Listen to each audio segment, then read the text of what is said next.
yeah, it sucks. Our TV's broken tonight. We're going to try and deal with it, aren't we, Mitch? Yeah, it's a great way to open the podcast, by the way. Someone just tripped over completely throw people off. By just First word you said, it sucks. Great way to start. No. This is going to be a great episode. But I just wish our TV worked so we could look at all the promo material and stuff.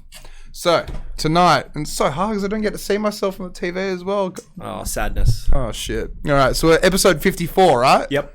I thought it was 56, but we're 54. Yeah, and I told him he was like way off, so Yeah, I was way off. doesn't even know what episode we're at. Yeah. So, tonight, we've got Daniel on, who's 1-800 Blackout or just Blackout? Blackout. We'll just do Blackout. Yeah, You yeah. can call me whatever you like. All right. I might hold you to that. So, Emberville, clothing brand, heaps of stuff. Like, Too much stuff, yeah. yeah, it's amazing though. It's good. It's entrepreneurship. Like, Yeah.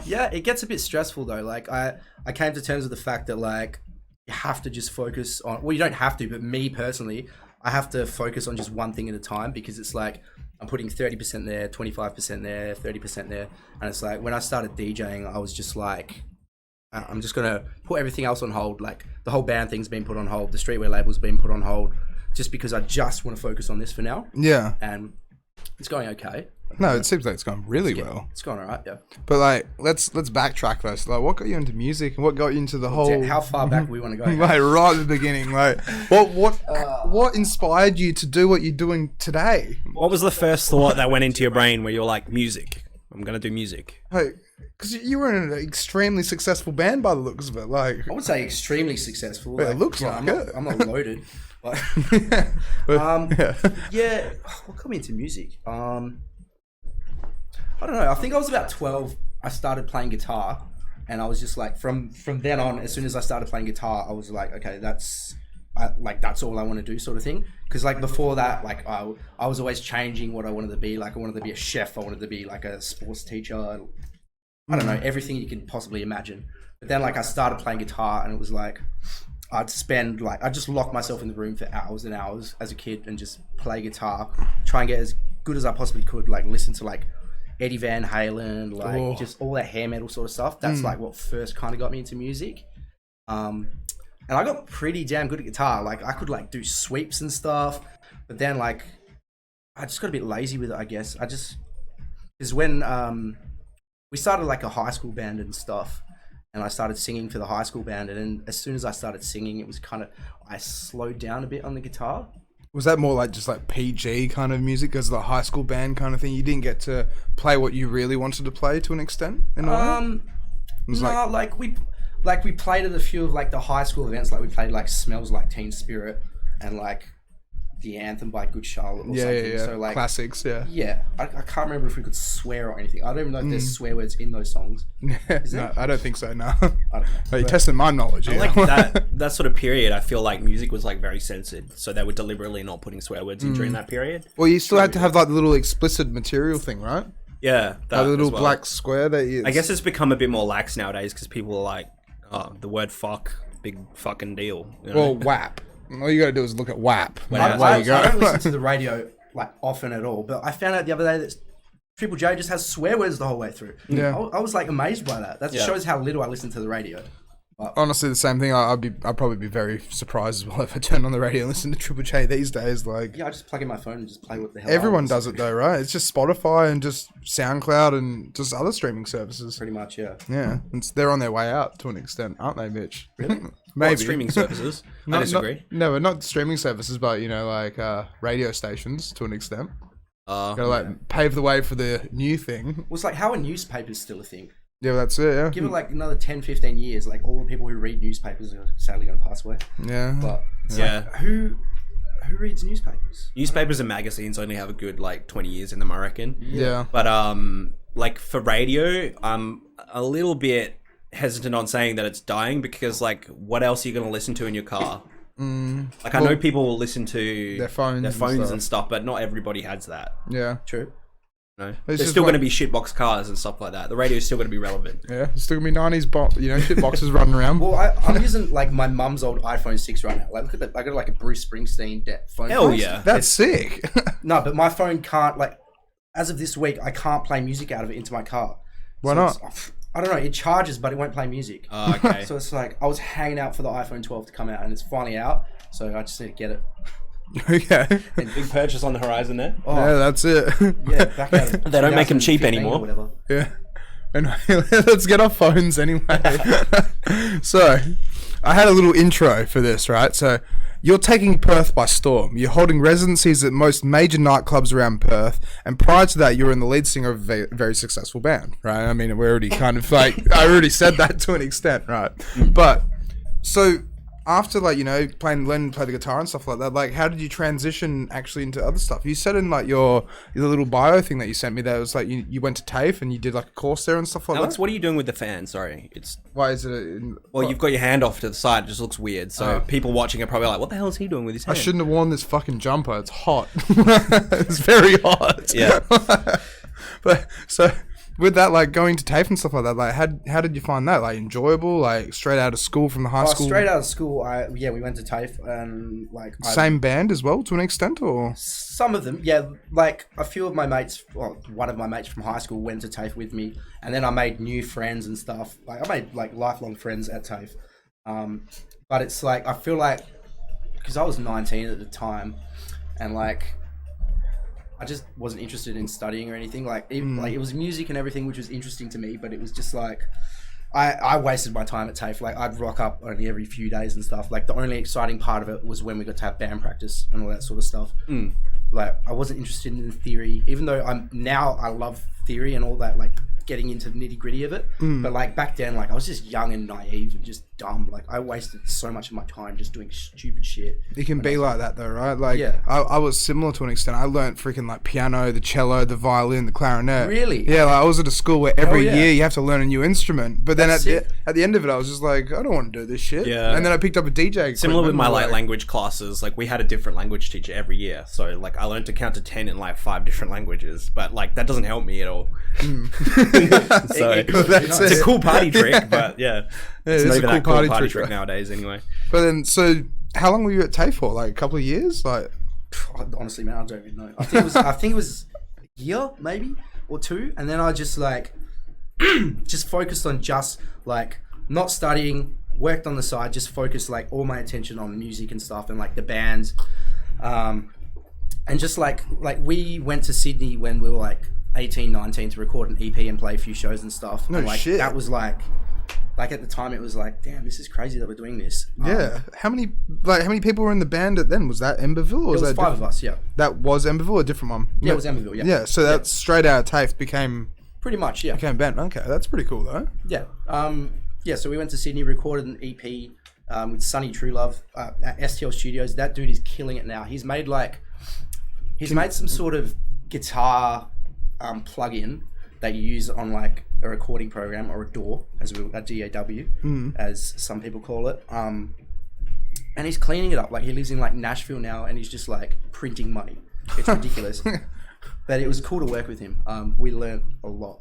That's so cool though. It's like to Yeah. actually meet someone before that was successful, and it's like, well, damn. He was now they're doing successful that. at the time, but now he's just like stupid successful. Yeah, he's managed to really make it kind of thing. Yeah. Yeah. Can you look up STL Studios as well? That Yeah. sounds cool. So I don't even know if if STL Studios is still going. I think he's just concentrating on the plugin. yeah, because like Nashville's bloody in America, isn't it? Yeah. Yeah. Yeah. STL Tones is, I think, what his plugin's called. I've only found STL Studios for professional weddings and films, so I don't think this is it. That is not it. No, that's not it. Yeah. So then, like, that's so cool though. You just like you were just in the you were at TAFE, and then what? Like your teacher was just like, you want to go to Sydney, or did you guys all Nah, decide to go to Sydney? we or? just wasted our time at TAFE, and then once it was done, we're like, okay, let's just record an EP and stuff. Yeah. Here's the question: did you all pass at TAFE? Here we go. It was Cert 3 and 4. Yeah. I passed Cert 3, but then I just stopped going. I don't know why, because I'm an idiot, and then I didn't get Cert 4. What do you mean you're an idiot? Here we are now, and you're still in the music industry. Yeah, and you've made a fucking name for make a yourself. move. But I could have had a Cert 4, guys. and Yeah, I- but, Yeah, but that literally means nothing. I have a diploma now, so it's a bit better. Yeah. But, yeah. Yeah. I didn't get a Cert 4. I don't think you need to judge Missed yourself out. based, Missed especially in the like we've said this time and time and again, but like the piece of paper in the like creative industries, like it's still up in the air whether you really need it. It's very important, obviously, to get the connections, and that's where like university and TAFE can be really good. But in terms of the actual skills and stuff that you learn, like paying for that versus like learning yourself, I don't think there's much of a difference. Dude, I finished SAE in like April, and I still haven't got my certificate. Like I'm still waiting for the piece of paper. Really? Yeah. No shit. So It's never coming, bro. It will never come. apparently they That's said it. like February. It's like, how does it take 10 months? You'll print have to something? ring them up and be like, I need a new one, and they'll charge you $50 No, but for the thing it. is, I Yeah. don't really need it for anything. It's like, what am I going to use the piece of paper for? Yeah. I just went there to learn and like Yeah. meet people and stuff. Did you learn while you were there? Yeah, I learned a decent amount about music. Like I did a music production course because like that's what I've been focusing most of my attention on now. Yeah. Actually, like producing my own music and stuff. And I learned a decent amount there. The first trimester, the second trimester was kind of just like, it was a bit just, we were going through the emotions, didn't really learn anything new sort of thing. But like a lot of the people in my class were like beginners and stuff. So they were teaching from like, from Yes. the very start. Sort of So you're like here, and then everyone else is just like there in a way. I wouldn't say that, but it's just like I knew how to, like the first lesson was teaching us how to use Ableton. It's like, dude, Yeah. Yeah, you I watch a felt that as YouTube well. tutorial on I this got shit. a diploma of film and television, and then I went to do screen arts at Curtin, and it was doing the same stuff that I did in my diploma, and it was just such a waste of time and money. I ended up dropping out of that as well, so yeah. yeah. I didn't drop out. I passed. I finished. Yeah. But Yeah. I didn't drop out of TAFE. Yeah. So then with that, like after you got your, like how long did it take to record the EP over in Sydney and stuff? And then 2 like, weeks. It was like 2 weeks of just every day. Just Really? recording stuff. how many tracks were on the EP? Like, 5 or 6, I think. no shit. Yeah, it was like drums for 2 days, and then it'd spend like a day mixing drums, and then it was like guitar, bass. We just went through the motions. But like I had to do my vocals like every 2 days because it's like, dude, if you do your vocals all in one go, you're gonna blow your vocal cords. Like you have to think about that sort of stuff because it wasn't like I didn't only sing, I screamed as well, which like completely cooked my vocal cords. Like I remember our first Australian tour, like the very first show, it was in Adelaide, and I blew my voice out the first show, and we had like 10 shows after that, and it was just the whole tour I had no voice, and No it just shit. kept getting worse, and I couldn't talk for like a month after tour. Did the shows go down all right? Yeah, some of them it was. Oh, this is a very long story. Like, we had a company called, I don't know if I can say who they're called, but we had a company book the tour for us. Yeah. And like a week out of the tour, we found out that like half the shows weren't actually happening, and it's like we have accommodation booked, we have flights booked. It's like, what the fuck are we supposed to do now? Yeah, So like- like we were just frantically just trying to make contacts in like Brisbane, a city we've never been to before, just trying to like meet people before we've actually met them, and like, can you please help us? Like, we have this tour coming up, and it was like some shows were cool and some were just like we played a show in Canberra, and it was like the band were the only people there. The band we played with were like the only people watching us. And Right. It was like it was fun. Like it was a good learning experience. Like, Yep. I don't want to like take all the negativity from it. I want to take it as a massive learning curve and like trust no one. Do your own shit. If you want something right, do it yourself. And like from then on, we kind of just did everything ourselves. Like, we had management before that fucked us around so much. Still owes us so much money, and it's like we just did it all No shit. on our own from then. So then, like, did you manage to get like a manager at TAFE, or was it like when you went over to Sydney, you kind of got a just when we manager? started Or playing shows and stuff. Yeah.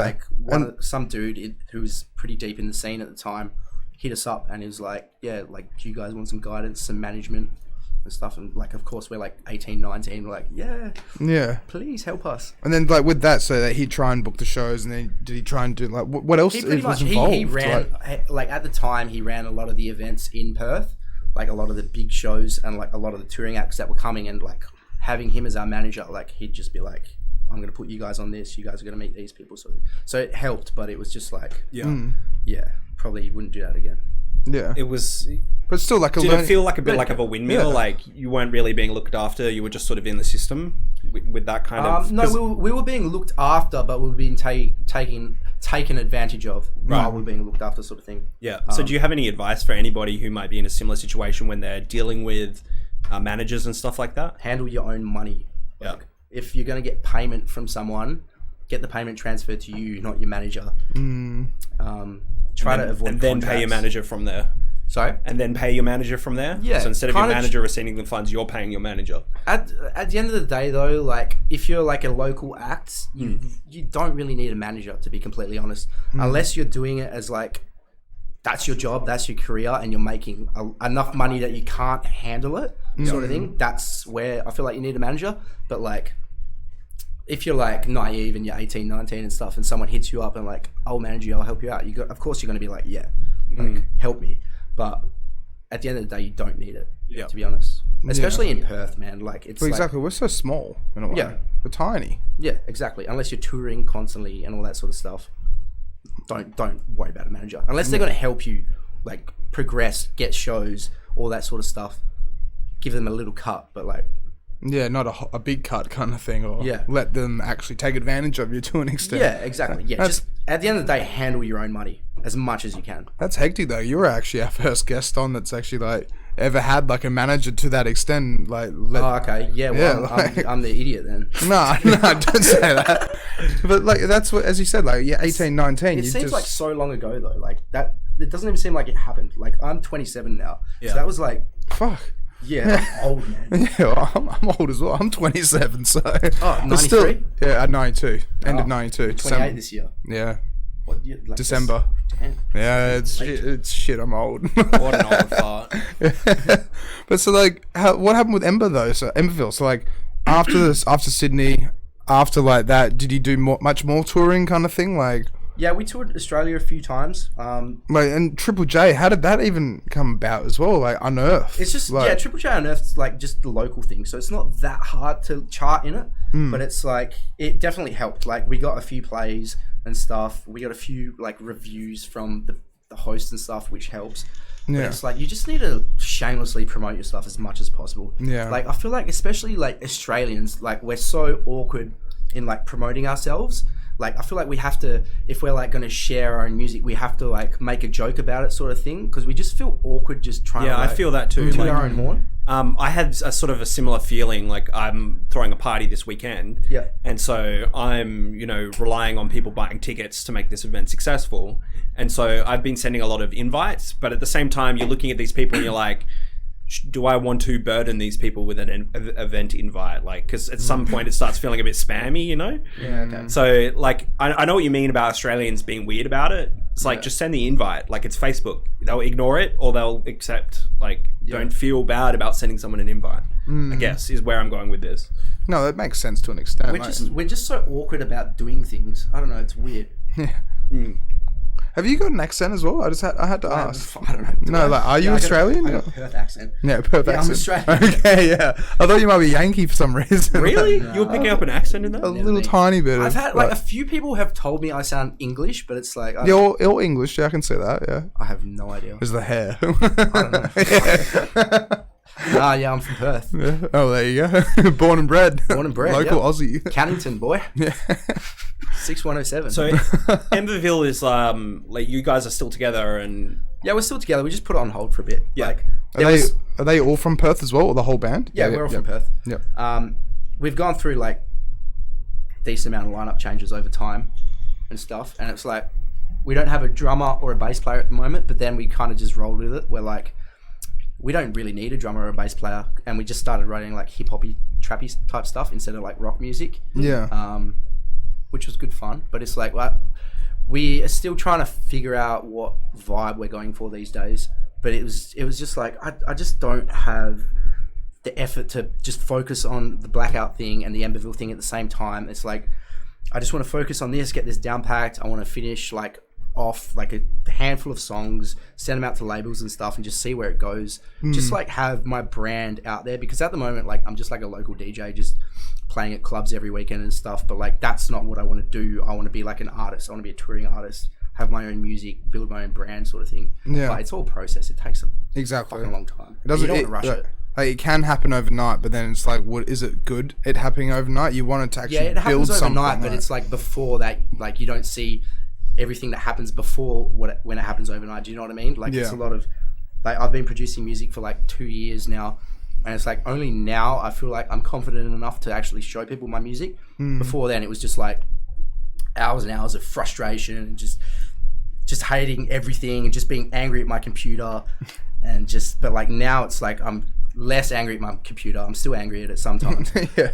But it's like, like I'm actually making something. I'm like, oh, that's not shit. You know, like Yeah, it actually sounds. it's getting sounds there. good. It's Yeah. getting there, but it's a process. It's a very, very long process. And so then, what year did you guys decide to like finish up with Emberville in a way, and then like So we put move it on hold. to? We put it on hold pretty much when I started. I quit my job last year to like really focus on DJing, and that's kind of when we put it on hold, like end of last year. So it's been about a year now. What were you doing prior then, like work-wise and stuff? Do you know what a covert security guard is? Not really. So it's like, Like an undercover security guard. yeah. So like we were subcontracted through Coles. So like I could rock up to work just wearing this. Like I didn't have a uniform or anything. And like I was allocated to like a certain store every day. And I would stalk people who I thought were going to steal shit. No shit, that's a real thing? That's a real thing. No How shit. ridiculous is that? That's so my job terrifying. was following shoppers. Yeah. Yeah, just like, I think this guy's following Like me. a Like, mystery shopper on I'm going to put that back in the aisle. Like, Yeah, no, pretty much, yeah. I'm And not it was- shopping here at Coles. Like, I'm going elsewhere. So is that a Being heads up for stalked. anyone at Coles that they might be being followed watch by out, a covert everyone. security I guard? don't actually know if they have covert security guards anymore. I think they stopped it. I'm Right. not sure. But yeah, if you see someone following you in Coles, it's probably because you put something down your pocket. Right. So That's it. Holy be shit. careful. But like, it was just, I did it for like 4 or 5 years, and it was fun, and it Pay bills. Stalking interesting. people. it was interesting. Oh, dude, when I first started, I was like, "Oh, I'm gonna catch everyone." Like, I'm so dedicated to this job. But then, like after two years, like all the new people coming in, I could see like they were hell keen, and I'm just like, "Dude, you're gonna get over this." Like, Yeah. I'd bring my laptop to work and just sit in the back office and just make music. Just, Yeah. like, it got to the point where it was just like, there was no point in me being here apart from the fact that I'm getting paid, which was cool. And then I was just like, I just can't do this anymore. Yeah. So I just threw in the towel. But that's good though. You actually got to a point where it's like, no, I have to do something better. I want to do better. Well, I'm they were going through a lot of changes at the time, which kind of pushed me. Like the contract expired and everyone was getting sent to like a different line of work sort of thing. And I was just like, no, like I think this is a sign where I'm going to throw in the towel and do something else. Because yeah, or else I probably would have just went with the flow for as long as it took. Yeah, and just get stuck in it kind of thing, right? Yeah, it was cool because I had like awesome stories to tell my friends and stuff after work. Like I Yeah. had bricks thrown at me, like I got almost stabbed with a syringe like 20 different times. No shit. Like, oh, dude, there is some trash going through Coles. Like, Fuck. Yeah, you heard it here first. Damn. absolutely. Like, Yeah. man, Heard Milo it here tins thrown in first. my head. Milo tin. Yeah, I think I've still got like scars. We won't talk about it anyway. But yeah, Wow. we got dark in Coles. Yeah, in Coles. Holy shit.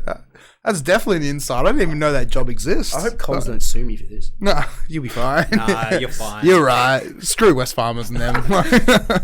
so you move from that job, like, holy shit. Then it's like, you decided to give it up and then you just like straight into the DJing. Like you said you went to do Lab 6 and stuff like that and like... I'm still at Lab 6, so I've been going to Lab 6 for a while now. Shout out Lab 6. Like, I would recommend anyone who wants to learn how to DJ or produce music, go to Lab 6 because you'll learn so much. The dudes there are so nice. Like, I went there to learn how to DJ maybe two-ish years ago.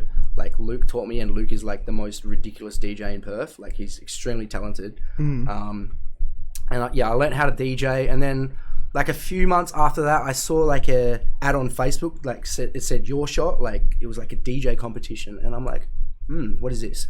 Because like I was trying to get gigs and stuff for so long, and it was like, it's just so hard to kind of start off as a DJ because the scene's so oversaturated. Everyone's a fucking DJ, and it's like it's so hard to get your first gig. Like, it's ridiculously hard. It's not even that. So how did you do it? There are so many good Your DJs shot, like- and so many bad DJs out there to an extent. Yeah. I don't want to, it's one of those things where it's just like...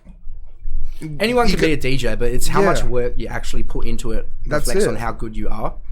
Yeah. Because like I can teach anyone walking down the street how to DJ. Yeah, just press play and then Yeah. turn the fader up and away you go. Yeah, but being good is a very different ballgame. Yeah, that's Yeah, exactly people it. underestimate the technical part of DJing and the like emotional part where you connect with the crowd, you bring energy, and also Yeah. song selection. Definitely.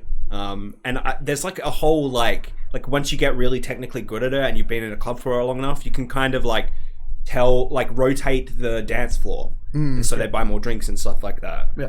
Once you get into like, oh yeah, I've been DJing for 8 years. I know how this runs. I'm going to play this. People will go and get their drinks. And I'll play this and bring them back on the dance floor. Yeah. Well, it's just like you learn the vibe, you learn the venue, you learn the crowd, you learn the whole entire thing. Yeah. And so like with that, like, so did you have, well, one thing I want to ask quickly as well. So with Lab 6, do you only do one course there? Do you do multiple courses? Yeah, I did a DJ course there for a bit, and then I went to your shop, and then like I wanted to learn how to produce, so I did like a one-on-one production course with Jeremy there, and then like I learned a decent amount, and then I kind of just was in my own world learning how to produce myself after that. And then like they told me that like Shock One was doing lessons there, and I was like, oh damn, like I'm getting on that. So, gotta go hang out with Carl. Yeah, so I'm still doing lessons with Carl now. I've been doing lessons with Carl for probably 18 months now, I think. That's pretty cool. Like, gotta admit, they're like one-on-one lessons, right? Like, yeah, one-on-one lessons. Yeah, that's so cool. Yeah, it's awesome. Like I've learned so much from the guy. Like the guy has over a decade of experience, and like because I'm 27 now, and like a lot of people in the scene are like 21 and stuff. I feel like I need to kind of like move faster, like not because I'm older, but because like because I'm older. Like I just feel like I need to get, like I was at Lab 6 at the same time. I was at SAE. I was studying both at the same time, as well as working as a DJ. Like I was just trying to cram it all in at once. How did you find that? That's hectic. It was cool. Like I loved it. I'm still loving every second. You wouldn't have stopped working then. Like you just like wake up, go kind of thing. But right? it affects like relationships and stuff with like your friends and your family and stuff, because you're like in your own world. But yeah. But the thing is, like, what you got out of that is like, even though you put friends and family to the side to an extent, sometimes you have to work on yourself, because if you don't work on yourself, well then how can you get anywhere? It's dedication, it's time, it's effort. Yeah. It's learning. Lot of time and effort. Yeah. Can't remember who was the philosopher, but there was a saying by a philosopher that said you got to love yourself before you can love others, right? 100%, yeah. It's the same with anything. So like, love yourself before you can love the music you make, or you know. And so yeah, you've definitely got to spend time on yourself. Yeah.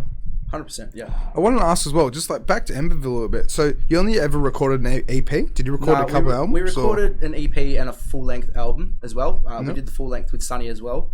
Actually, we did a bit of it with Sonny, and we did the other half of it with a guy called David Petrovic, I think. I'm sure he'll forgive you for forgetting his last name. Dude, I can't remember what the studio was called. Oh, Electric Sun Studios. Yep. So that was in Sydney as well. That's like, it's a pretty renowned studio. Like they've had a lot of big artists come through there. I'm pretty sure Cursor like recorded there, I think. Right. So I don't know why I'm throwing Cursor. Why were you doing a lot of recording in Sydney? Was there a reason you were doing it in Sydney rather than Perth? We just preferred the producers and the studios over. Like there was nothing really in Perth that we'd heard that we wanted to like. There's good producers in Perth for that type of music, but it was just like we preferred. There was a sound you were going after. Yeah, there was a sound we were going after. We just preferred what we heard out of there, and at the same time, we wanted to be over there and like meet people down there and sort of stuff, play shows down there. Yep. So we like used it as an excuse while we were there to play shows down there and sort of stuff as well. Yep. Just like make contacts, all that sort of stuff. Good planning. Yeah, just killing two birds with one stone, you know. Well, that's it. Like, so if you were to go back over there, you'd get booked for gigs or anything like that as well. Well, I don't know now. Like the whole like post-hardcore, hardcore alternative scene is very. It's changing, right? Yeah, it's not as big as it used to be. Like, so it sucks though, in my opinion, because like that music was so good back in the day, you know, like Parkway and like it was huge. It was massive, and then it's kind of just like getting pushed out the door to an extent, a little bit, and it's getting replaced with things like fucking $2 Cinema Club and stuff. Music's like a revolving door, though, man. Like everything comes full circle, like after a decade. You know? 100% agree with that. I'm just waiting for emo to come back. It probably will. I reckon it will. It will have its phase again. We're on the brink of it. We need another 90s. That's it. Yeah. Hell yeah. 90s was the best. But isn't that ironic, hey? Like back in the 90s, it was like 70s were the best, and then the 2000s was the 80s, and now it's the 90s. Yeah. Do you know what's crazy? The 80s was 40 years ago. Yeah. Yeah. What the fuck? Yeah. That's just classical music now. 40 years ago, yeah. Well, no, it's not classical. 60s is classical. Not quite. I mean, Beethoven's only, what, like 200 years? 200, 300 years? Yeah. Don't know, I've never met him. Yeah, that's it. So, but then with that, so it's like, when you were writing music and stuff, did you write the lyrics yourself? And like, cause like, so who was in your band as well? Like, just... What, do we want names? No, we don't. No, we do. So, we had, like, I was the singer, and then we had like two guitarists, a bass player and a drummer, just like a standard band, and like they gave backup vocals and stuff. But like, I wrote a lot of the music myself, just because I don't know, like honestly, yeah, I wrote most of it myself, except obviously like the drums and stuff, just because like I knew how to play guitar, and like I didn't have much of a social life when I was songwriting and stuff. Like I just spent all my time just writing music and stuff. That's a good thing though, in a way, because like you're alone with your thoughts to be able to actually like express it and write it down what you're really thinking. And dude, I suck at expressing my thoughts unless it's music. Like that's a cool thing though. Like yeah, it's alright. Yeah. Well, like I'd say like for me, like whenever I go out and DJ, right, you know, I'll do a 6-hour set. Yeah. But it's like, you know, I'll be able to throw in that 6 hours the music that I want to play to be able to express myself in a way. Yeah, it's not writing my own stuff, but it's still being able to go like, well, I've got 27,000 songs. I'm gonna play this. I'm gonna play that. You have 27,000 songs. Yes. God damn. Yep. Yes, I do. How long have you been DJing for? I've been doing it for about 10 years as well. Okay. Yeah. Cool. Yeah. But I've been collecting music since I was like fucking, I don't know, 8 years old. Are they all like of a good bit rate? Or have you got like... No, some of them are. Some of them are YouTube rips and stuff. Yeah, we won't go too deep. Yeah, we're not going into that, right? These are DJ secrets. I'm a DJ, okay? Yeah. Yeah, like everyone's a culprit of like ripping off YouTube at least once in their career. Oh, dude, I've never done it. But I'm only new. I'm new, so... So we were just talking about music. This guy's fish baiting me. I pay for all my music. Yeah, I try to as well, right? I try to like 99% of the time. 99.99. Yeah, 0.99. So we were just talking about like music as a creative outlet. So what kind of stuff do you write about when you're creating music? Well, I wanted to ask, like, what emotion and feeling do you put into your music? Because we didn't get a chance to actually listen, since our TV stuffed up on us, we didn't get a chance to actually go through, like, the band's music and stuff. Oh, so I can't tell you to pull it up, like, if we want to pull something up. No, he can pull it up. I can pull it up and show the stream, but you guys can't watch it, unfortunately. Yeah. Damn. Like, pull up, what's the biggest page from, like, the Facebook or the SoundCloud? Or What are we talking about, Ian? Oh, just, like, Emberville. for your band. Wine? Yeah. For my... You on your third glass already. Second glass, man. All right, well, I need to get my second. Yeah, come on, hurry up. Keep up. There we go. Yes. We did a, I don't know how much you know about, like, all the, like, post-hardcore bands back in the day and stuff, but, like, we did a track with Craig Mabbitt of Escape the Fate. Yeah, and that's so cool. Yeah, like, dude, he was like Escape the Fate. Holy shit! He still kind of is. He was like my biggest influence, like ever. And for a lot of people, I'm pretty sure. Like, yeah, dude, the fact that he was on one of our songs, I was just, I still don't feel like it happened. And he was on one of your songs as well. Yeah, he's in our video clip. Yeah, that's so cool. Yeah, I still don't understand how it happened. That's like, it was 2 years of stress. That's how it happened. That's like starstruck kind of thing. Like Escape the Fate. It was. Holy crap! I was starstruck the whole day, and he was hell hungover. He's like, so he's like a proper rock star in a way. Like, how was he? Like when you talked to him and like hung out with him? He's a nice guy. Yeah, he was a real nice guy, but he was just super hungover on the day. Like, you could tell he just wanted to sleep. But no, he's a nice guy. He's a genuine dude. But then, like, so with that song, like, what song was it that he actually featured on and did so on? Just one of the songs off our album called Skeleton. It was like, it took 2 years to make happen, because it's like we recorded it, we hit up his manager, more bullshit about managers we won't get into, but like it was 2 years of back and forth bullshit, and then like Escape the Fate were coming over the place. Dude, I completely just mind blank. What was that festival called? Soundwave? Soundwave. Yeah, that one. Yeah. I'm just playing the music video for Skeleton by Emberville. Just make sure in the background because it sucks. Mute it. Yeah. It's muted. No, but like we'll get copyright for it, right? You guys are now currently talking over the music video, so if you want to like talk about the process of making the music video. Yeah, so Escape the Fate were coming over for Soundwave. But like, I don't think Soundwave came to Perth that year. Was there a year Soundwave didn't come to Perth? Yeah, they kind of like stopped doing it not long after. Yeah, I'm pretty sure. So we flew over to Melbourne. Like, I was just like, fuck it, this is where we're going to actually make it happen. Like, we messaged our manager and we're like, we'll fly over to Melbourne. We'll record Craig's vocals and film the video clip in the studio when he records the vocals. We did it all in like an hour and a half, 2 hours. So we flew over to Melbourne. We picked him up from his hotel. Yeah, and he smashed out his vocals like a fucking champion. Like, he did his vocal take in like 10, 15 minutes. And then we did the video clip and that was it. Yeah. You had way longer hair back then. I did have way longer hair back then, yes. I had the fringe. If only the TV was working. Yeah, I had a sick fringe. That's awesome. Lots of eyeliner. Yeah, this is a very, I mean, you guys can't see it. Well, Alex can't see it. It's a very high quality video. Yeah. Was it expensive to make and stuff like that? Like, Yeah, it was very And expensive. was it out of like your own pocket, or was it like? Yeah, it was out of our own pocket. Yeah, it was expensive. Damn. Okay. Like, and like, where did you shoot it and stuff like that? Like, We shot it at the studio. Like, I can't remember what the studio was called. Yeah, it's like- like a giant warehouse by the looks. Bo McKee produced it. Yeah. But the studio name escapes me. Can't remember. so that's really cool though.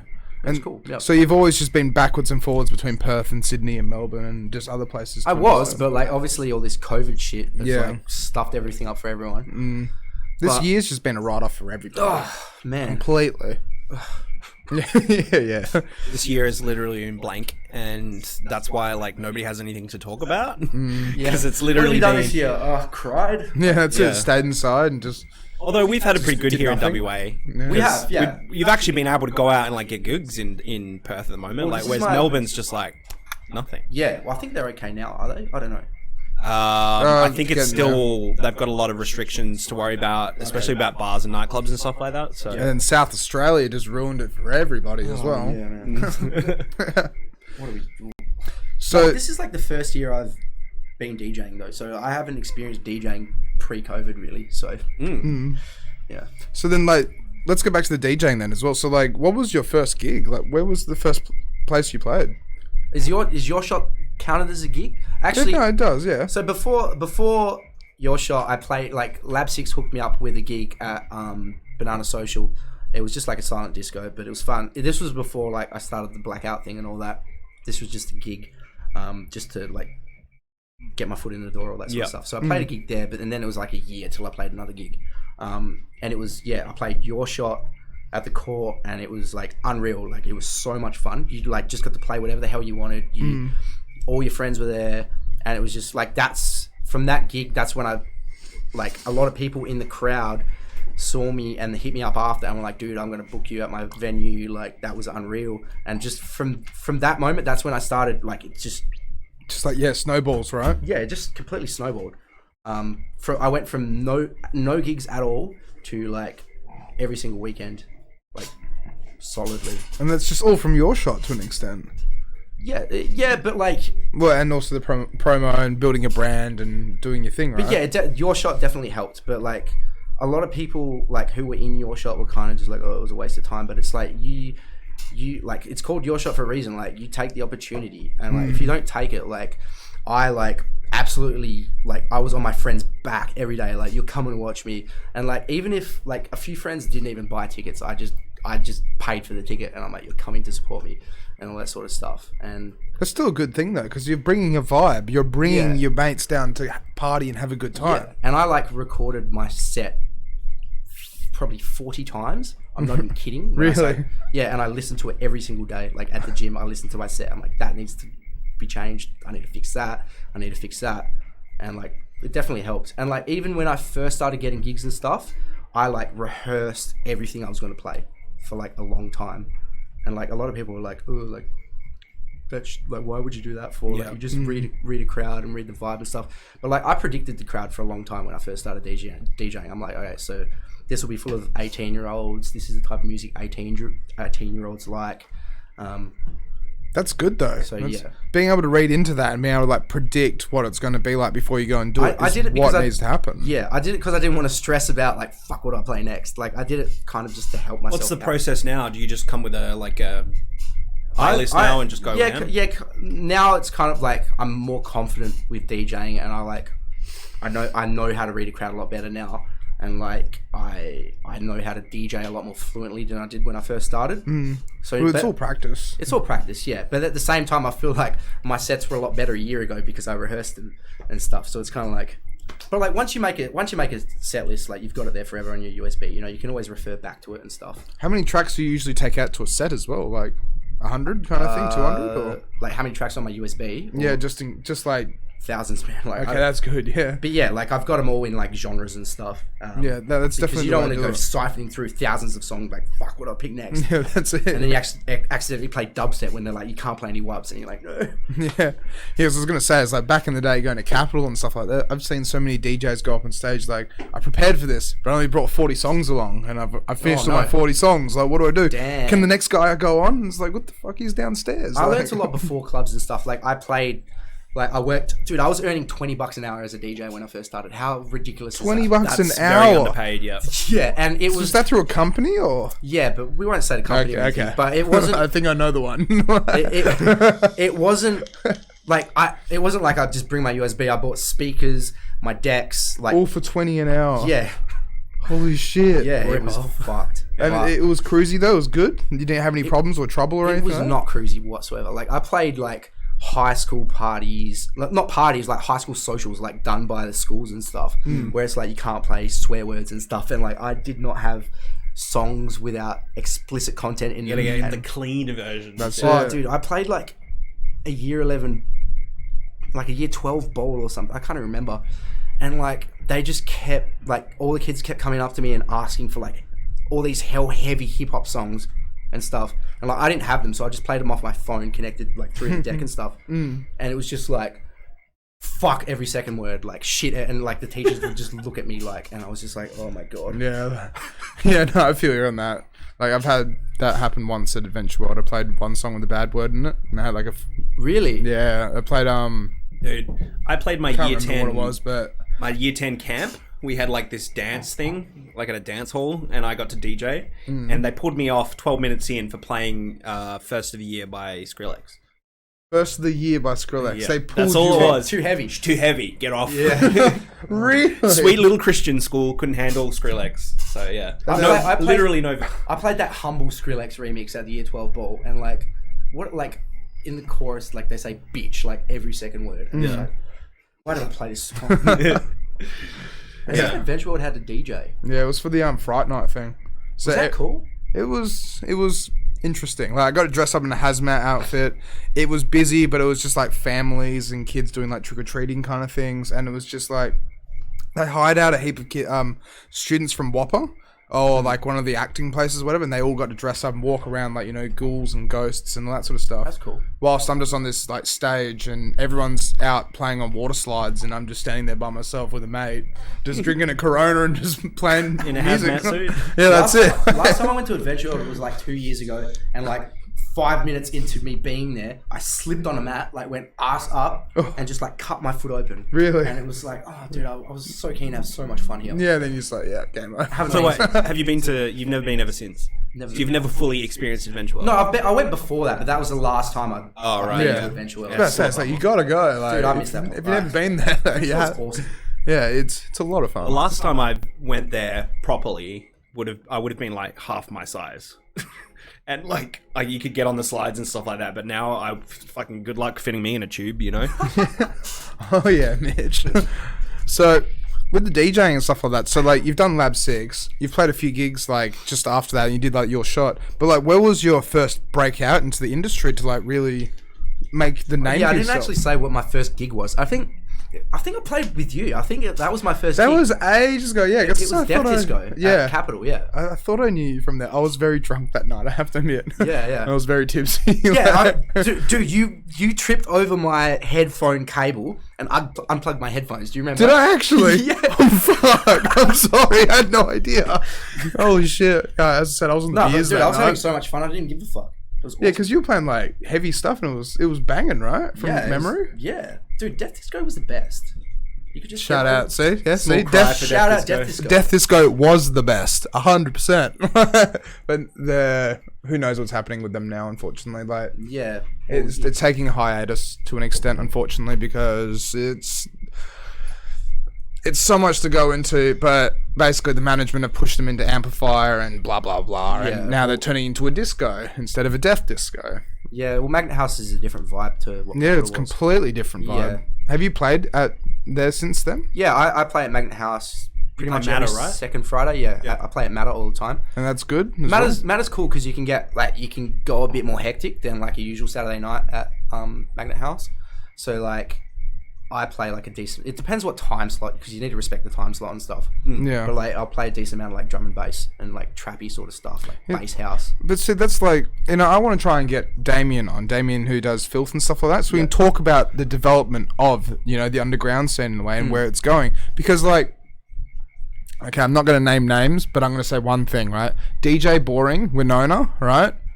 that is a slow tech house song that should not be played at a club. Like I can't fathom that song gets played on a Saturday night or things like. I don't even know the song. Yeah, like trust me, if you heard it, it's minimal either, tech house. I'll like, probably notice. I'm just terrible with song titles. Like if you showed it to me, I'd be like, oh yeah. But it's like, do you like? In my opinion, I feel like Perth needs to have the heavy side and then also the chill side. But then it's like having like a big venue. Like It's at the end of the day, it's like it's up to them. It's about what sells drinks and stuff. And Yeah. like at a lot of the more hectic bass heavy events and stuff, like, I won't get into it, but people don't buy drinks as often because they don't have a need to spend money on alcohol. I do agree with that, yeah, because Yeah. it's like more ravey, it's more party, and Yeah, exactly. they're on their feet more than at the bar more. Plus, it's kind of cheaper. thing. It's just cheaper to buy drugs. Yeah, pretty much. It is, yeah. Yeah. But then it's just a can of worms because it's like. But it's like the type of music it is. Like that's what you want to listen to when you're like that. Do you know what I mean? Well, that reminds me. I'm really keen and interested to get somebody who knows what they're talking about, like a specialist on drugs and alcohol, on this podcast, so we can talk about Perth specifically and its drug and alcohol. Yeah. I think that would be a very interesting conversation. So, anyone in the chat who's listening right now, if you know anybody who fits that description, let us know because we want them on the podcast. I still like, yeah, 100%. I just want to say one last thing before we continue this. It's just like, playing things like Empire of the Sun at a club. Like, Empire of the Sun is a beachy, sun vibes, chill tune. But right? like a lot of clubs when they book you and stuff, like what they say, happy, uplifting vibes, and like that kind of falls into that. Yeah. But it's like, I'd say more Panau to an extent, like dancey party tunes kind of thing. Yeah. Well, it depends on the venue. Like a lot of the venue want to go for like their beachy summer vibe, even though they're in a club sort of thing. But it's like. Yeah. But then that's like when you fall into things like Fisher and stuff like that, and like the party. No one plays Fisher anymore, bro. Not even the people who like to play Fisher. No, because he got cancelled. Wait, you play Fisher? Yeah. Sorry, Well, you I have take to, it back. right? Sorry. No, but I agree with that to an extent as well. I still have to play Fisher. I still have To be play the honest, bangers, man. I haven't That's been to it. a club in months, so I don't really know what's going on. Yeah, no, ever since you spent 2.5 hours lining up for Magnet House. Yeah. Yeah. I was on the VIP list too. Yeah. Really, 2.5 hours on VIP. Yeah. Damn. Yeah, it was like the very second week they were That was open the second or week something. they were open after the lockdowns. Yeah, so everyone was trying crammed. to go. Yeah, dude, that place, the line, it's still pretty bad, but like when that place first opened up, the line was ridiculous. Like, I couldn't get anyone to come with me to support me because none of my friends wanted to come. And like, because of the whole COVID stuff, none of the venues would like give you like a door spot or anything. Yeah. Because it's like, nah, we need to make the money off the door, and like there's people lining up and there's restriction policies and all that. So it's like, if a friend came with me, they had to line up and stuff, and it's like, nobody would come with me. Yeah. The old list thing was like out the door for a while. It's back now. It's like fine. Like if I get on list, I'm it's the usual stuff. But back then, like the first couple of weeks after COVID, it was just a nightmare trying to get into clubs. But they were rammed anyway. Yeah, dude. It didn't even look like they were Everywhere was observing rammed. COVID Yeah. like Well, the numbers or anything. The restrictions. The first like month or two, like when clubs reopened, it was just like the most fun shows I've ever played. Like there was so much. Like I think the first Friday night it opened, like I got booked for my first ever slim set, like on the big stage and stuff. And like it was like a Friday night, and it was open till like 5 a.m, which is like very difficult for a Friday night.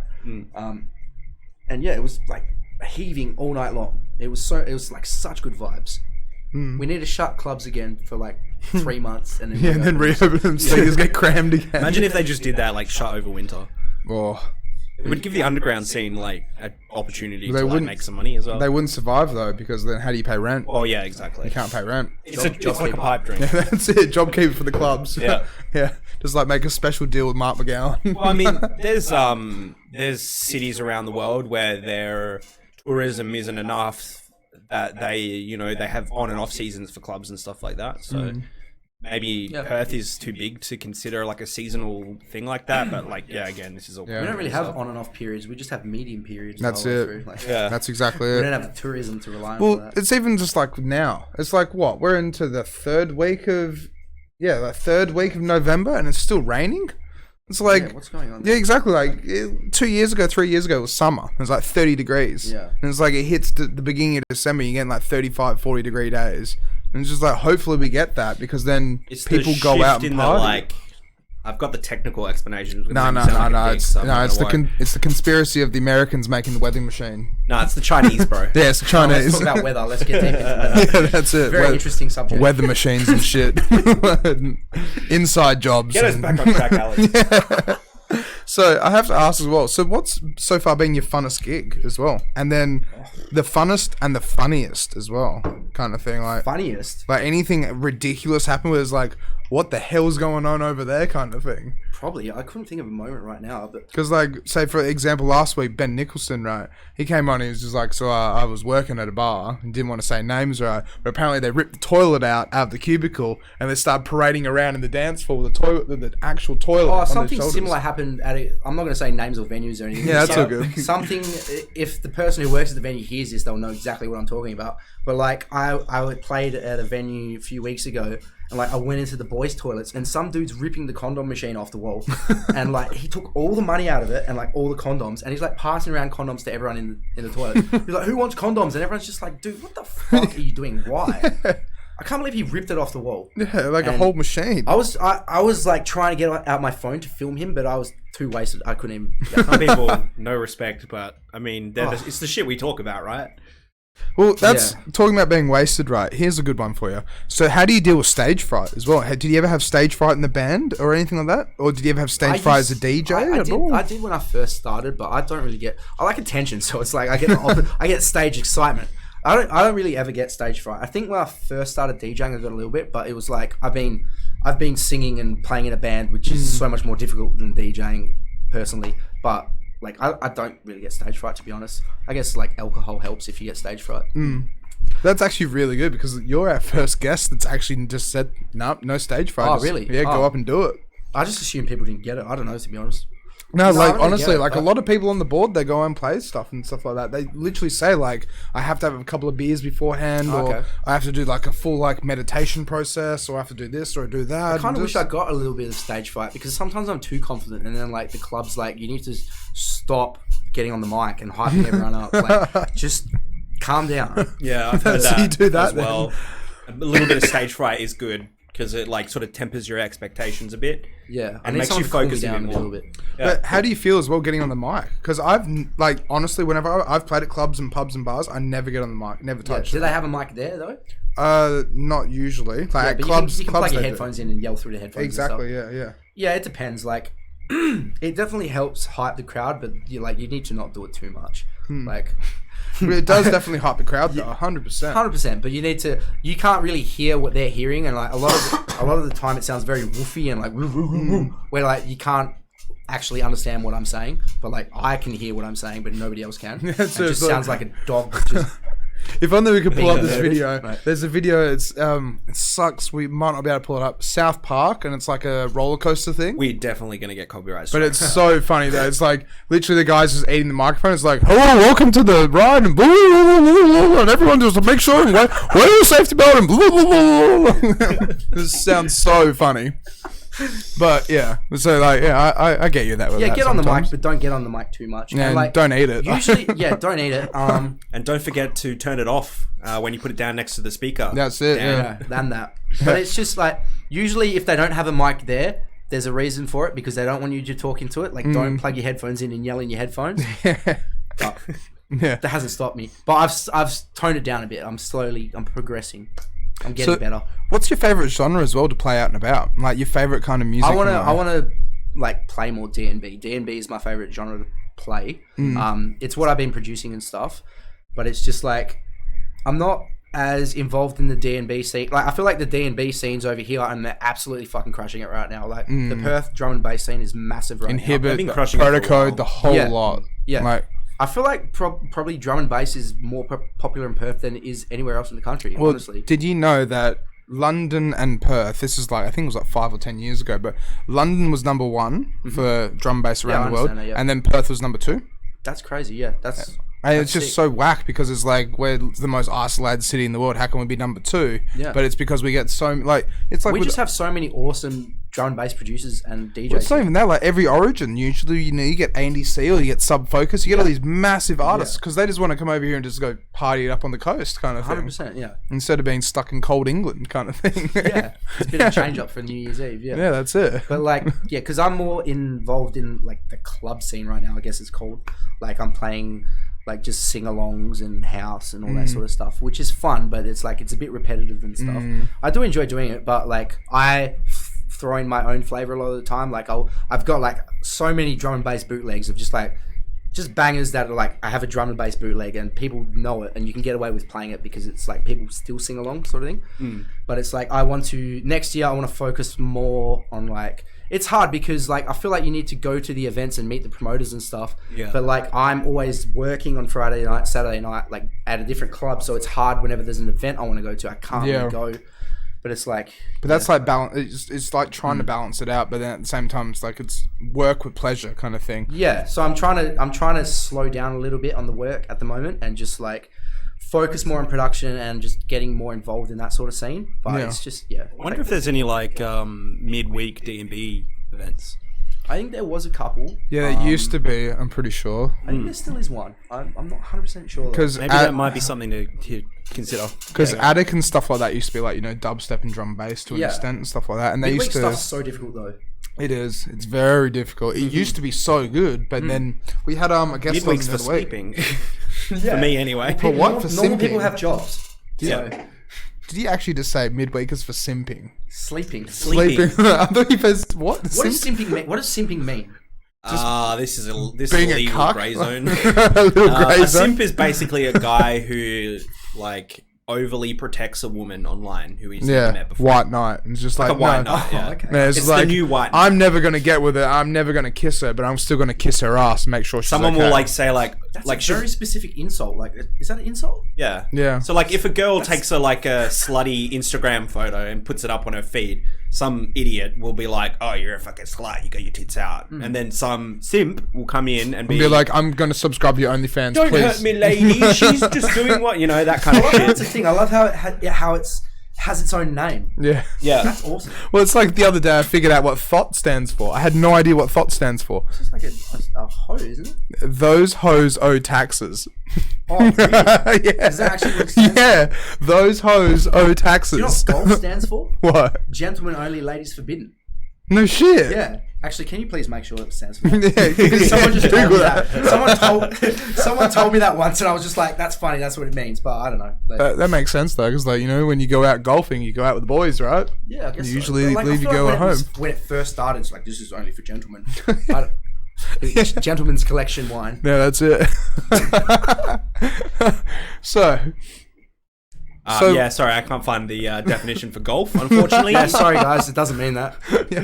Google says the word golf is not an acronym for anything. Damn, so whoever said that stitched me up. Rather, it derives linguistically from the Dutch word kolf, or kolv, meaning quite simply club. So there you go. We'll just delete. We'll go back and we'll delete that. Yeah, that's it. Well, can you just be like, if it means club, you can just be like, let's go to the golf. Let's play some golf. Let's go to the golf. Let's go to the club. If you were speaking Dutch, I suppose. And that's it. That's it. Just be like, we're going to go play gentleman's sport. We'll partake in the gentleman's sport of rhythm. Yeah. Rhythm and pingers. Yeah. So I have to ask as well, what was it like actually being on the road to an extent? Like, I know we're jumbling it up and going back to the band and stuff like that, but like... That's my life. My life's jumbled up, so we might as well jumble up the conversation. But like, to go on the road though, like, was it exciting to be able to go I'm leaving home, I'm going to go over there and like go around Australia and do this and do that and like... Yeah, well the first time... Damn.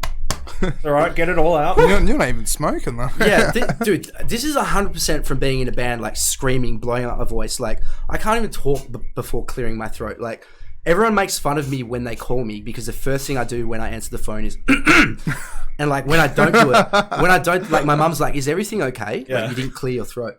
But that's like the safety thing. Like, that's like if I go, I'm fine. If because I don't, like, call the police. My voice always breaks, and I'm talking. I'm like, and I just try to avoid that from happening. No, like, you just straight up gentleman though. It's like, good evening, how are you doing?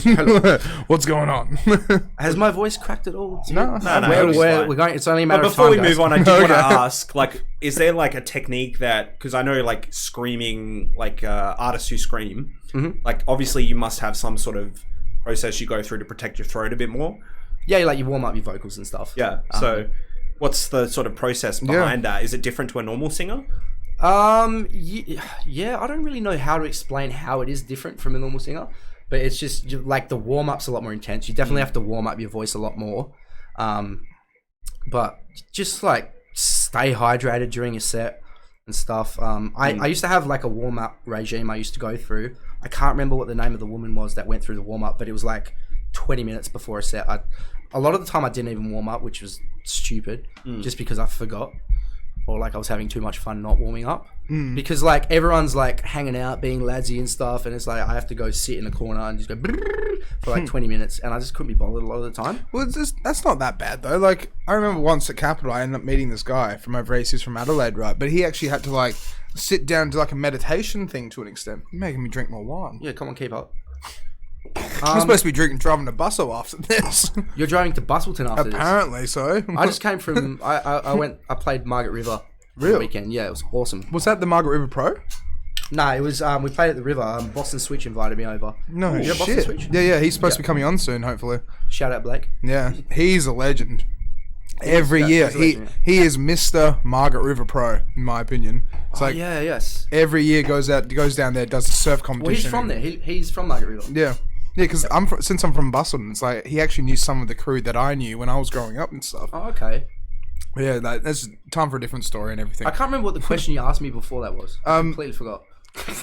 We're going about your experiences touring. Yeah, experiences touring. Like, oh, okay. Yeah, ice. Like, did you sell everything? And well, you didn't have to sell everything because it was just a tour. But it's like, do you just kind of just like go, yep, pack my bag, out the door, away we go, kind of thing? Pretty much, yeah. We had like merch and stuff. Like, when you're in a band, I've not toured as a DJ, but I imagine it's a lot easier because you have a USB. But like when you're in a band, you have to bring your fucking amps, your guitars, drums, your drum the kit. whole lot. I had to bring my microphone, which was so difficult. Your microphone was... Why was your microphone so difficult? Sarcasm, it was not difficult. I was about to say, like, what? Like, some sort of special fucking... Well, here's that one was for you. definitely one that went over Alex's head. No. Here, quickly, right? Look up Korn, Jonathan Davis, microphone. He's got a very, very specific microphone stand that he travels with him. Oh, dude, I had a specific... I had like a custom mic stand I made as well. It was white. It was awesome. It's just white? Yeah. It's just a white pole? Yeah, because they're usually black. I wanted something different. I wanted a white one. I think I had a gold one as well. I don't know. So, like, for Jonathan Davis, his one was actually like a naked lady that, like, her hair's pulled back kind of thing. And the mic stand was a naked lady. Yeah, his mic was literally a silver naked lady about like that wide or whatever with a mic on top. Imagine walking around the airport with like a naked lady. Yeah, it's like, check this out. Like, everyone, look at this. My missus. Look, I'm in Korn. I'm in the band. They've got their own Shure branded SM58 microphone. That's Korn. That's cool. Yeah, shit. That's all right. So, but like going on the road, and then like, did you have to organize like a truck or like a train? Yeah. Or... So the first tour, do you know to hire a car you need to be 21? Or Really? I don't know if it's changed, but you have to be 21 to hire a car. And like our first tour, we were like 19, so we couldn't hire a car.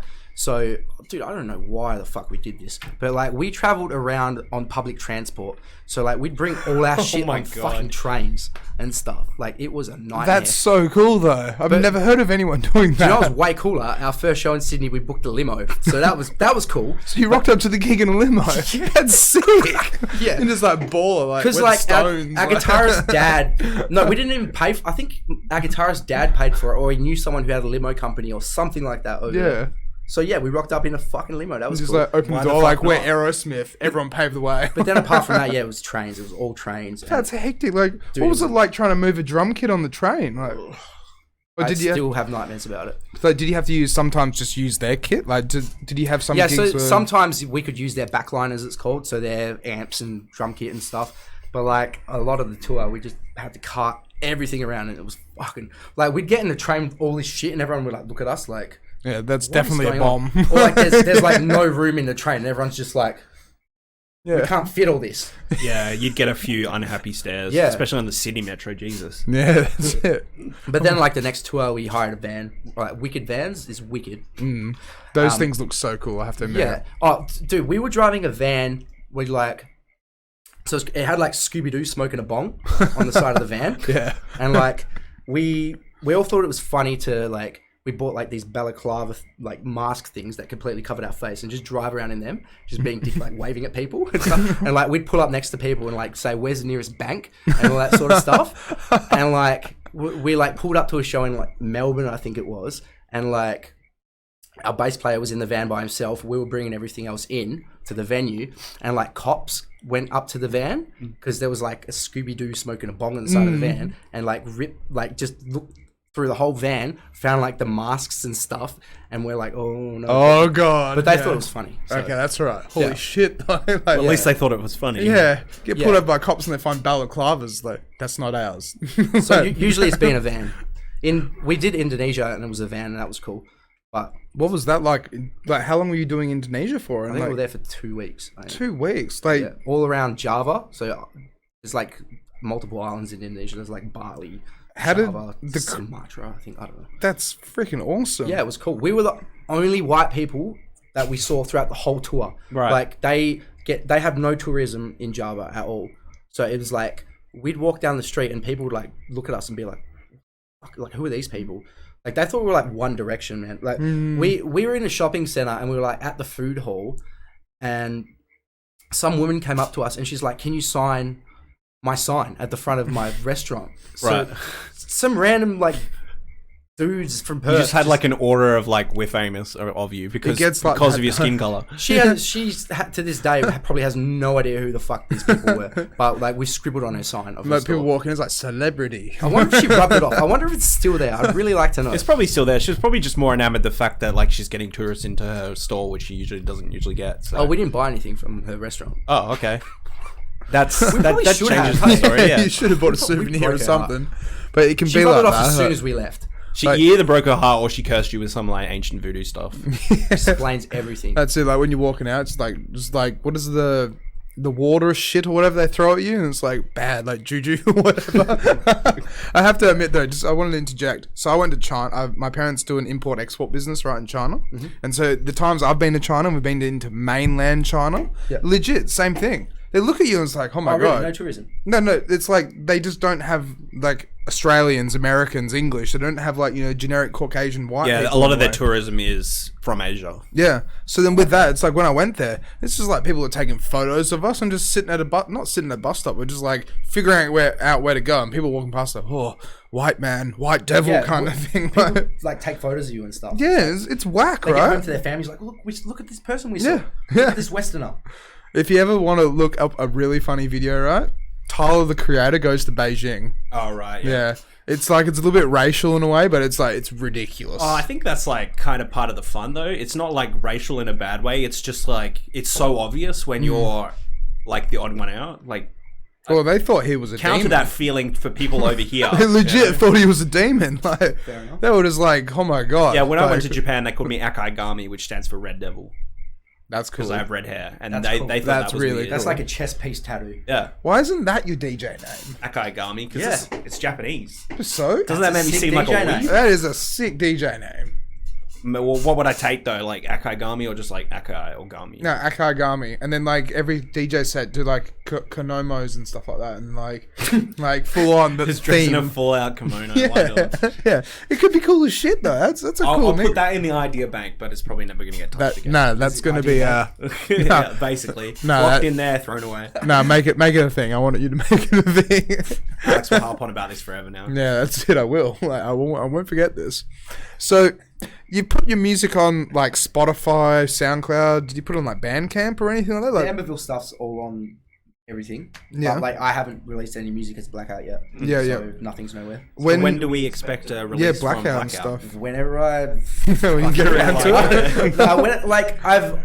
I finished a song probably last week. The first song I finished where I'm like, okay, I want to get this professionally mastered, and I'm actually happy with this song. So like I'm gonna kind of build around that vibe and just have like I don't want to rush anything. I don't want to just put out a track. Like I've been there, done that. I've learnt from it. Right, being a local band with no backing, no label, nothing. I've learnt, and it's kind of like you build momentum, you lose momentum. You build momentum, you lose momentum, and it's kind of just like it never really goes anywhere to an extent. But like I want to have heaps of stuff ready to go before I go, because I don't want to premature ejaculate, with my music. That's it. You don't want to shoot your load too quick. Don't want to shoot my load too quick, Not a man of singles, you're a man of albums. Is that what you're saying? Not necessarily. Sure I'm a man of having 10 singles like ready to go, sort of thing. Yeah. Like I don't want to like build this momentum and then lose it, sort of thing. I want to like it's kind of unavoidable. It's going to happen, but like I want to have songs ready and shop it around to different labels and see who likes it, see what like feedback I get, sort of thing. So like, there's no rush, honestly. Like, what's the rush? Yeah. You have to be careful with labels though, because we've interviewed a few people and I've talked to a few people in the industry where it's like you get sucked into that label and then you're just making dubstep. Yeah. And then you have to make like 15 dubstep songs in a year and they have to be of a certain quality and then like 3 of those have to be able to go on the actual like website or something like Definitely, that. yeah. You know, it's like all the legalities behind the actual contract. There's a lot of labels now that like won't sign you to like a year contract or like this many songs. They'll just like you give them a single and they'll release the single and that's it, sort of thing. Yeah. Really? Like that's what happens a lot of the time these days, which is kind of cool because like you can release a song through this label, you can have like a neurofunk song and release it through like a neurofunk label. Like you can kind of spread your tentacles everywhere a little bit. But I have noticed that a lot lately, especially over the last sort of like year and a half, is that a lot of like artists that I used to listen to from the G house genre have like all moved Love to G house.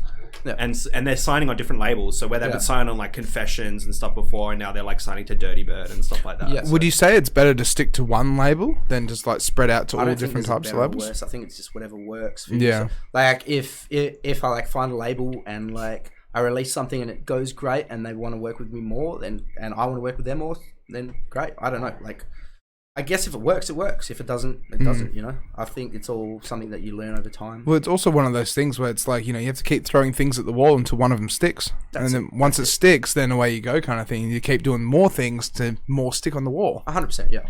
Yeah, like I don't expect to have 3 songs ready to go and get signed to fucking Sony. Like, it's all... Yeah.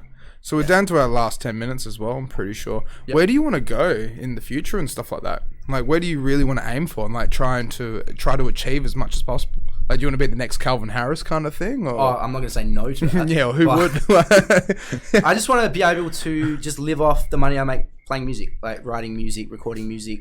I want to record other artists and I want to be able to just tour on my own music, sort of thing. So I'm starting to build a home studio, but it's all like a work in progress. But I eventually want to have my own studio, have artists coming through, and just doing my own thing. Like we didn't get to do the network plug as well, Mitch. The network plug? Yeah, well, like every episode we talk about networking.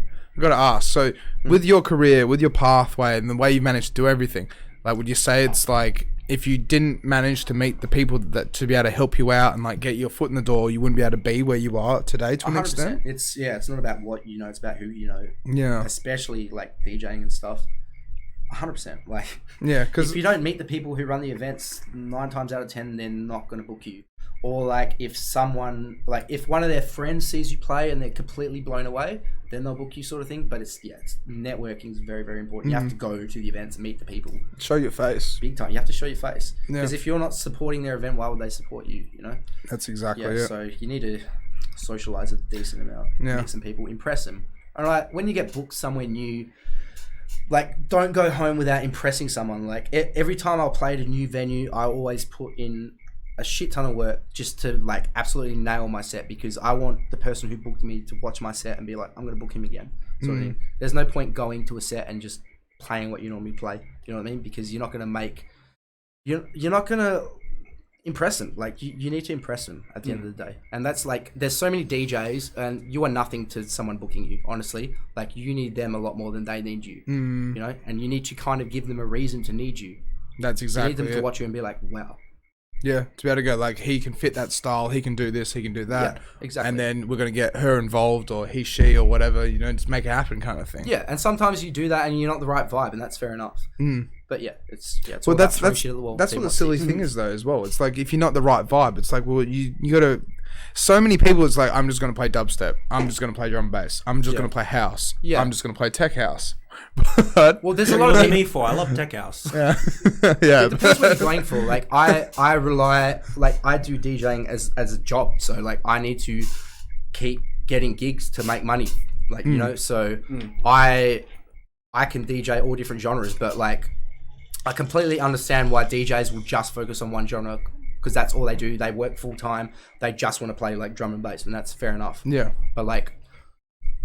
You know, if you want to make money from it, there's not like you can't live off being a local DJ playing one genre. You know what I mean? You have to be good at all different genres. Well, see, like for me, like, I'll use myself as an example. It's like every week, day in, day out, Dancing Queen. You know, gimme a man after midnight. Yeah. I don't mind ABBA, but the thing is that it's like you have to meet that standard. It's like what we were saying about Fisher. Yeah. It's like you just have to play what kids know. If they like WAP, you have to play WAP. Yeah. Because if you don't, No, you don't. well, you don't have to. You do if you're Alex, but if you're me, you say fuck off. Yeah, because you play tech house. Oh, dude, when WAP first came out, I played at the venue, and like I swear, I had about 12 people come up to me and request it. And it's like I played it once, and then like more people came up to me like, "Can you play WAP?" I'm like, "I've already played it," Yeah. and then they just kept bothering me. I played it again, and I'm just like, You know, we've had at least 3 DJs on here now that have said the same thing. Yeah. Like, they get requested WAP like every 20 minutes of their set. I don't get the song. Like, it's a meme. I feel like It's a meme, to, yeah. to Well, put it's out the same as like the Harlem Shake or Well, yeah. No, like but- Gundam Style or something. A good friend of mine put it in a different perspective for me, right? And so over time and over history, right, you know, ever since the 60s and stuff like that, there's been so much music that's kind of like oppressing to women in a way, talking about chasing after the girl, doing this, doing that, whatever, right? But now it's kind of like turned into like the early 2000s to being more about like, you know, Beyonce, Rihanna, Yeah, fair the enough, whole lot, like, and that kind of like started off. But then it's like you had that corrupt motherfucking thing, Nicki Minaj, right? I gotta stop swearing, but What is Nicki Minaj doing these days? I think she's retired. I hope she's retired. Okay. Yeah, I didn't But- think she had much more wind in her after Anaconda, you know. Yeah, but what I'm getting at though is like she paved the way for this more trashy, more like rat shit kind of hip hop, I would say. And then it's still empowering to girls and women, Yeah. right? Which is good because it's like, you know, it's giving the freedom to be able to actually, for them to be able to express themselves through this kind of music. And of course, because we're guys, we're like, we don't like wet ass pussy song, right? Because it's so full on. Well, some people do. It's more, I don't know. But Like, it's- I don't really care. But I can see how some men who are maybe hyper masculine Yeah. maybe find it a bit awkward, the song. Exactly, yeah, because it doesn't fit their narrative to an extent in a way. But what I'm getting at though is like you have this music like WAP where they're pushing the envelope and getting, you know, the female demographic on board, and then it just blows up, and then it's just like it's like One Direction. It's like it's engineered. That's what it is. One Direction, 100%. One Direction, Backstreet Boys, the whole lot. That's why it's a meme. Yeah, it's It will be a meme and it won't get traction, and in a year's time we'll never hear it again. maybe. It'll just, We'll definitely hear in years' time, Yeah, unfortunately. because of COVID, it happened at well, the a beginning man of can COVID. dream, alright? But it's like, but just like these days, like a lot of the music that's doing well, like a lot of like the top 40 stuff is very, very memey. Like it's all like, it's kind of funny in a way. And it's, well, it's all like this shit with TikTok and stuff oh like yeah, that. don't get me started on TikTok. Yeah, like, see, I don't even have the app. I've never even opened the app. I don't even Yeah. know what the app looks like. But then you have clubs like Magnet House that are basically doing TikTok Saturdays to an Are they? extent. Okay, yeah. Well, It's to an I extent, can but- understand like in terms of like bringing people in because like you It's make the the- money from 18-year-olds and stuff, and 18-year-olds love TikTok, and Yeah. dude, the TikTok parties go hard. Like they always go off. But that's it. It's the riding the wave. It's like the it's whole riding like the there's a guy called Crackalackin Events, right? Yeah. And he does things where it's just Fleetwood Mac or just David Yeah, Bowie I and play a Queen. few crack-lacking events. Yeah, Yeah, are they any good as well? 'Cause- yeah, it's cool. Like I played it like an emo set a few weeks ago, and I got one coming up. yeah. Yeah, so I think I'm like one of the emo DJs now.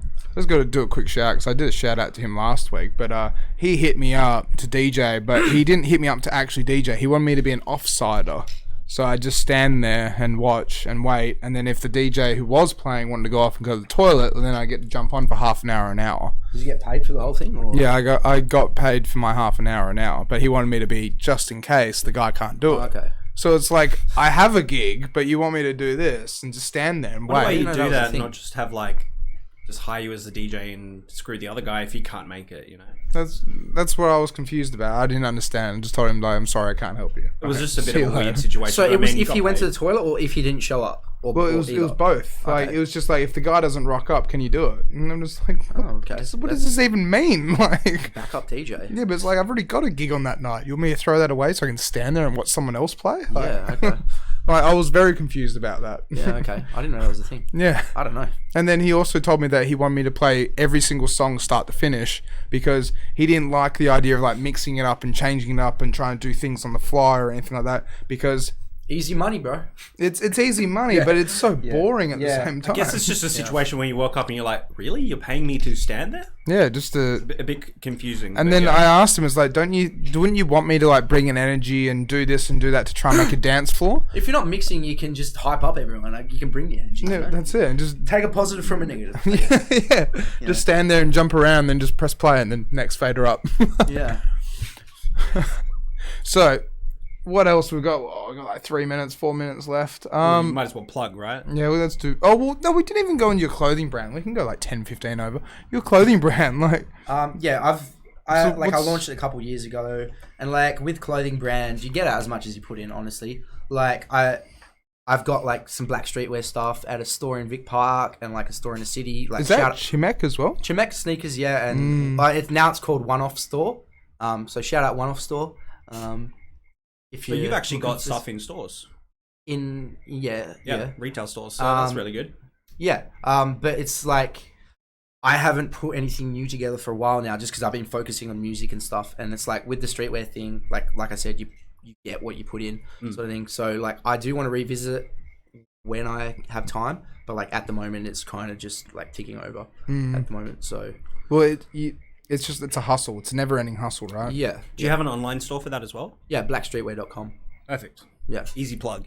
And so, how many bits of clothing can you get off of it, and like what have you got available? Too many pieces of clothing. Actually, I think I forgot to pay for like this website subscription this month, so I actually don't think the website's up because I got like an email saying because I lost my. Okay, so I have this phone case which is absolutely just fucked, and like the amount I've lost my bank card like 3 times in the past 3 months, and like I cancelled my card, and like cause it was taking money out of that card, it couldn't get the money out because I cancelled the card.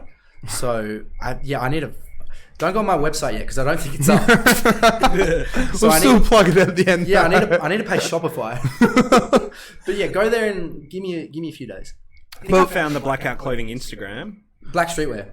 Yeah, there's Instagram but like the Shopify, the actual store, because you have to pay for the store every month. I think But so you've been doing it for quite a while, and then like it's been profitable, or has it just been like equal to an extent? Honestly, like on the books, I'm so stupid. Like I don't even know how much I've made or anything, but I'm sure it's done okay. That's a good sign. Money comes in, money goes out. This is where you get a manager. Yeah, that's it. But I haven't put effort into it for a while. So sorry, Black Streetwear people, but That's all right. I'll get back. Something to look out for in the future. What about your DJing? Where can people find you DJing next? Where's your next gigs? So I'm not. I took this weekend off. I got my high school reunion. Ooh. 10 years since I graduated. That's crazy. And that means mine's coming up soon. Oof. It makes me feel old. But yeah, next weekend I've got playing at Badlands on Friday. Can't remember what time, but Badlands is such a cool venue. Badlands awesome. I love that venue. Magnet House. After that, I'm closing Matter, and then I'm playing at Henry Summer Bar or Seasons. If Seasons is happening, I'm not really sure yet. Right. There's still a bunch of events up in the air. Well, we have to talk about the news segment as well. Yeah, we'll go over it briefly. Basically, do you want to go over the news segment? Oh, well, have we finished plugging? Well, I assume so. Yeah, we have plugged. Okay, we have plugged. Yeah. Well, also, like, is there any news about you guys getting back together with the band and like doing anything, or in the future? We'll do it. Yeah, it's on the. There's nothing on the cards at the moment. Nothing on the cards at the moment, but yeah, it will happen. Yeah, well, that's good though. Hopefully, if they want to, I don't know. Okay. So it's all up to them. So, what was the thing we were looking at before with Bali? Apparently, maybe banning alcohol. Mitch?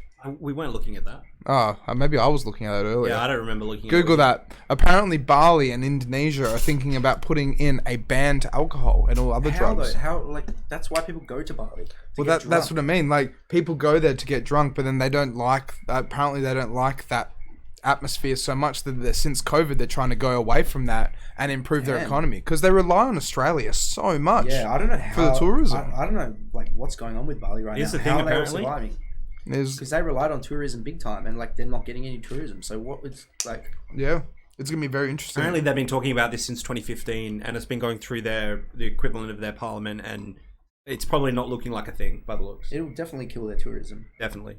Yeah, and then that would be extremely bad. I mean, for their Australians aren't economy. going to go there anymore. The only reason we go there is cheap alcohol. Let's be honest. Yeah, that's it. Cheap alcohol and then hot summer days, basically. We got that in Australia in spades anyway. We got better beaches than Bali. Yeah, but it's third week in November and it's raining. Like, Still, you can go global swimming in warming, Australian man. beach, yeah. Global warming. So, then also, you had a list of the events that have been cancelled. Yes. Can you please pull them up? So, what was it? Mark McGowan changed the rules again, and we're not open to South Australia, but we're open to the rest of the country to an extent. And with that, it's kind of like... So there's restricted travel from... Well, it's completely locked down in South Australia at the moment. There's restricted travel to Victoria, New South Wales, and then there's roughly free travel. Well, I mean, you don't have to quarantine from Queensland or from the Northern Territory. So that's what that is at the go. And in terms of... Like, there's a huge list here that people on the stream will be able to see. But pretty much most of the big festivals and stuff have been either pushed back or cancelled at this point. Well, it's like Listen Now has been cancelled. Iron Maiden, you said. Yep. Bloody... Just list them off, Mitch, please. So 5 Seconds of Summer, James no. Blunt, Yeah, no Parkway one's gonna go to Drive, that, yeah. Sydney, Perth, Adelaide's Fringe Festivals, all gone. And Short Fringe. Stack, Lenny Kravitz. These are just like the Rubens and stuff. Iron Maiden, Backstreet Boys. They're all cancelled. Lenny Kravitz. Bon Iver. Yeah, and there's a bunch of other festivals like the Melbourne International Film Festival. I think the Ice Cream Factory has been postponed until Inhibit as well. Inhibit. So, yeah. Fisher's tour. Everyone's a bit worried about Breakfast and Origin as well now. Yeah, Mark it's all Ruble. very up in... Basically, anything big is like, what is going on? Like, Yeah. Is this event happening or not? And so you were saying before, seasons might not even go through, maybe. Honestly, I'm not sure. I Hopefully, think they're trying to figure it out. Hopefully it can go through, because shout out to those boys. Yeah. Like, they're killing I'm it. throwing They an know what event they're this doing. weekend, so we've had to go through all the stuff with the City of Perth and with the state government. And so I contacted the state government or the health department, and they were like, if you're under 500 people, you have to contact your city officials. So like, we're going to have one in the City of Perth. So we contact the City of Perth. They have an online form you have to fill out, and then you'll get notified whether you're high risk or not. And if you're considered high risk, then you have to go to the state government and supply them with a COVID safe plan, Oh my god. which you have to write yourself, and then they have to approve before you can go ahead. Yeah. And from what I've heard, there's a lot of restrictions, and so a lot of these places just can't fulfill those restrictions. And have Well, got what's nothing even left to do with involved it. in a COVID safe plan? I have no idea. I it's don't have to look at it. She coughed. Everyone evacuate. No, it's like you're not allowed to have like a huge amount of people congregated in an area. So like they don't want stages with like an artist performing that you're dancing in front of Yeah. at the moment. Like I like clubs are okay, obviously, but like the bigger events and stuff. Wasn't there something about clubs though? It's like Oh, dude, I don't know. I think there was something about There was clubs. some murmurs about like the clubs in Perth not respecting the. No. There was something else. Like I remember, SNAT. Shout out to Nick Owen. He was commenting on Mark McGowan's thing, but SNAT. You mean no, Nick Thompson? Endorse. Oh, Sorry, Endorse, Endorse. I get them mixed up. All right, but what I'm saying is though is there was a thing where it's like if a club is open for like longer than 4 hours or something like that, they can't do that or something ridiculous now. It's like it has to be like restricted, and then you might have to do. Don't quote me on this, but like the signature to come in kind of thing. I'm unaware of what the nightclub restrictions are because I've only personally been looking at like outside and like big indoor events. Well, if we find any information about it, we'll post it in the chat and stuff like that. Well, we'll talk about it next podcast And if talk about it more next. comes out. Well, But yeah, next it week is a our thing. last one for the year. Yep, and then we'll go on break until next year. Yeah, and then we go on break. So Glad I could get in before the end of it. no, that's it. Like we had to get you Thanks for in. having me, guys. As I said, you're a big name in my opinion. Like fuck yeah, you are. So I guess it's time to wrap it up then, right? Yeah, if you want. Oh, I don't want to wrap it up. We only do. This is so short. Yeah, I know. If He it was wants up to to- you, we'd be going for 6 hours. That's it. He wants to do like an hour next year. And it's like, no, hour and a half's good. Was But that an hour and a half? It felt like, pretty quick. Time flies when you're having fun, hey? that's it. And we're drinking wine Haha, you and don't have to everything lie. else. That was good. I had fun. Thank you for coming on the podcast. Yeah. Dude. Thank you for having So me. yeah, usually I say that, but thank you so much, Daniel. Thank you for having me. Yeah, let me put your name up in the video just one more time. Yeah, just one more time. Daniel Raschilla, is that how you pronounce your last name? Raschilla. Close. And his stage name or performance name is Blkout. He's also part of Emberville, and he's got a clothing line. And He plays look out everywhere for in him Perth. playing in Perth. Well, where do you have your residencies at the moment as well? So like Slim's, Henry Summer Bar, and Magnet House are usually the ones I play most frequently. Yep. But it's always changing, you know. Yeah. Yeah. It's just the life of the industry, right? Yeah. And just rotating No sets and this security. and that. No security. Make sure you Yeah, go no up to him security. Yeah. and give him a pat on the back and say, it's fine, you can go for D&B. Get me Yeah. a vodka lime soda. That's it. Yeah, there you go. Right. So this is episode 54, right? Yep. Yeah, 54, not 56, right? And we are signing off. So this is Mitch, me, and Daniel. You've forgotten one thing. What have I? Oh, like, share, and subscribe. Yes. Otherwise, he's gonna hit me. Because we have to tell people, otherwise they won't do it. Otherwise, Apparently. he will kick my ass. All right. All right. Thank you guys for watching, and we will see you on Monday because we're doing a bonus episode where we have the guy that runs Insomnia events to be able to come on and talk about the new the Insomnia Ball, the new hospital. Insomnia Industry Ball, which is happening on Monday next week. Yep, and that's at Badlands Bar as well, I'm pretty sure. Yep. And they're going to have all sorts of festivities, and I'm pretty sure it's like the Toys That Made Us theme or Yeah. something like that. So yeah, the theme is like toys that you can Yeah, grow up Buzz with. Lightyear, Woody, Yep, all you know, this stuff. the whole lot. So, check that out. And we'll see you guys Monday, and then on Tuesday night, for our last episode of the year, Mitch is interviewing me and finding out my story because no Gosh, one... it sounds so boring. Well, no one knows my story. I'm just the face of this shit, and then no one really knows We're me. gonna pull that one, are we? Maybe. It was like, pull this card out. Okay, but we'll see you guys next week. Like, share, subscribe, or you'll beat me up. See you later.